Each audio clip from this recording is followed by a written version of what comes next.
анар жүрегіміздегі кернеп тұрған қуанышты әнмен сіздерге жеткізді. Біз Қатон-Қарағай ауданына да жетіп қалдық. Ол жайлы бір аңыз айтып берсем деп едім. Ерте заманда Алтайдың баурайында бейбіт өмір сүріп жатқан бір халық өмір сүріпті. Бұл елдің жері шұрайлы, тауы тұнық, орманы ну, аң құсы мол екен. Сол себепті бұл мекенді жұрт жәннат жері деп атайтын көрінеді. Бірақ бір күні бұл тыныштықты бір сұрапыл дауыл бұзады. Жер сілкініп, тау шатқалдары қақ айырылып, аспанды қара бұлт торлап, найзағай жарқылдапты. Адамдар қорқып, үйлерінен қашып биік тауларға тығылыпты.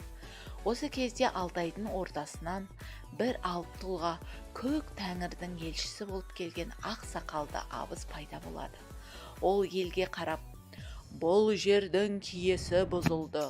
Адамдар табиғатты ұмытып, оның қадірін білмей кетті. Егер сендер қайтадан жерді аялауды үйренбесеңдер, бұл өңірдің шырағы сөнеді депті.